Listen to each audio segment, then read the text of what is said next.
Hello and welcome back to TechNuovo. My name's Steph, and today this product that we're having a quick look at for the time being needs no introduction really, but we have actually in our hands in this brown box got ourselves our SteamDeck. Just a disclaimer, I will say I have unboxed this already off camera just to see if everything was there, everything was working, everything was charged. So when I came to shoot this video, I wasn't scrambling around for chargers and things like that. What I will say as well, because this was shipped over from the States, I did get an American plug, but that is with a USB-C adapter on the end of it. What I did do when I charged this for the first time is I used my mobile phone charger for my Google Pixel phone, and it worked. But this is it anyway. This is the SteamDeck, and you get a nice little carry case with it, but this is the carrying case that it comes in. It is there in all of its glory. You do get a nice little screen cleaning cloth, because this screen on here actually is a touch screen, so you do get a nice little screen cleaner, little microfiber cloth so you can get rid of fingerprints and things like that. But that is the SteamDeck. And one of the big things actually that I was quite shocked at was its size. Now of course there have been videos online and there have been teardowns, and various different channels have already covered the SteamDeck itself, but you never really get a sense of scale. Of course on the front you can see you've got the D-pads, you've got two thumbsticks, which actually feel quite nice when you're holding it in your hands. I mean, I haven't got any B-roll at the moment, but it does feel quite nice when you're holding it in your hands, and it doesn't feel like really a stretch to get to the thumbsticks. You've got your ABXY buttons. You've got start and select, two haptic feedback pads which act as touchpads, and they also act as the D-pad as well. You've got on the front as well, you've got a button for Steam, which opens up your Steam menu, home, library, store, friends and chat, media, download, settings, and that kind of thing. Right analog stick doesn't do anything there. And then you've also got the quick access menu button as well, so you can get some quick access to your settings. You've got the performance settings there, some help, your Steam friends list, and notifications as well on the quick access menu. So on the back, you do have two buttons as well. They're called R4 and R5, but you've got those buttons on the back there that sit on your second and third finger. And again, everything just feels very comfortable to hold in the actual hand itself. On top, you've got volume control that you can tap up and down, and there are two speakers on the front for the left and right audio just down here, and it actually sounds pretty decent for a handheld console. You've got a headphone port as well, so if you've got a nice set of headphones or you're playing it on the go, like on a train or something like that, then you've got a headphone port on there as well. And then you've also got a USB-C input, which, looking at some of the press materials that we've received through so far, you can use it to plug in keyboards, you can use it to plug in Ethernet. So if you get a USB-C to Ethernet adapter, as I say, this is everything that came in the review kit that we received. Charging is also done through there as well. And I will be doing a full review of the SteamDeck. I'm not sure if one of those, you know, like you get on MacBook Pros at the moment, those little dongles with loads of USB ports on there. I'm not sure if they'll work in there, so you can use a mouse and a keyboard. As you can now see, Linux is running. So my experience with Linux is extremely limited, and I know there are different versions of Linux that you can get, and there are different types of software that you can get, and you need Linux special software. So I'm not sure what's going to happen with that, but I mean, it's Linux, it's open source, right? So of course you're probably going to be able to do a ton of different things on Linux.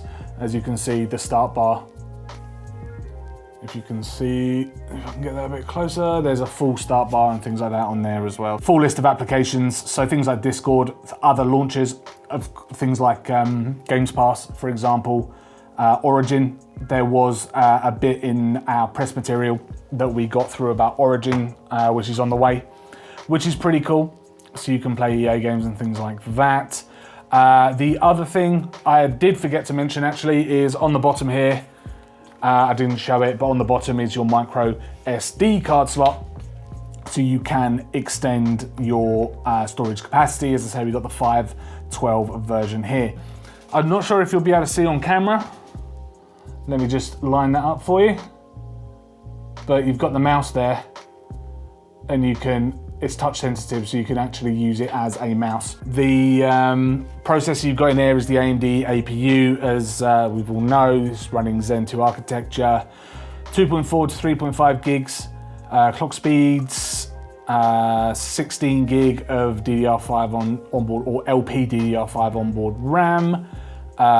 It does come in a number of different versions, 64 gig, 256 or 512. So say we've got the 512 here. And the models are socketed with a 2230M.2 module. All models as well, including the 64 up to 512, have a micro SD card slot on there. The display itself, 1280 by 1800. Now the display is a pretty good one, to be honest with you. It does have Bluetooth 5.0. There's dual band Wi-Fi on there. I'm connected to a 5 gigahertz Wi-Fi connection at the moment. You've got microphone built in, headphone jack, multi-channel audio via DisplayPort over USB-C. So that is that, again, plugging into a monitor using the USB Type-C. UHS-I supports SDXC and SDHC. USB-C with DisplayPort 1.4.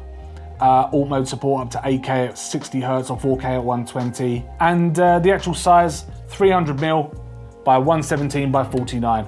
And to tell you the truth, it's so lightweight as well. So one thing I wanted to point out about storage as well is the fact that I've got 447 gig remaining. 465 gig maximum, but it's probably 50 gig or so for the operating system, right? If I jump into a game, I installed Deep Rock Galactic on here, and I know Deep Rock Galactic isn't the most demanding title. Of course, we will be releasing a review soon.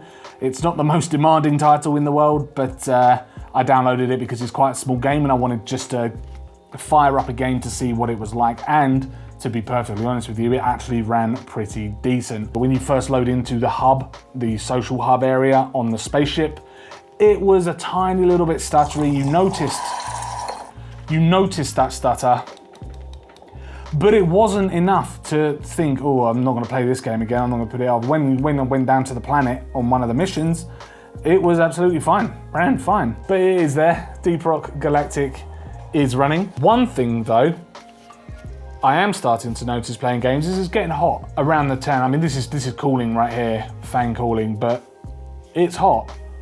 But it's not hot on the back. It feels relatively cool across the actual back of the unit itself, but that is it. It is a nice little device, I'm not gonna lie. I do like it. Yeah, 349 for the 64 gig version, 459 for the 256 version, and the 569 for the 512. Release day was today as well. Just to show you what I can see when playing. So that's it. Those are my first impressions of the Steam Deck. It's a very nice handheld console with a nice screen and nice smooth Deep Rock Galactic gameplay. Of course, there is a review video coming very soon, which we will be working on over this weekend. So hopefully by the end of this weekend, we'll have a full review video for you. It might be closer into next week, who knows. But please subscribe to keep up to date with the channel and to make sure you don't miss that video. And plus any other Steam Deck content that we have coming out, as I've explained throughout this video what we have planned. But if you did enjoy the video, hit the like button, subscribe to the channel, and we'll see you soon in another video.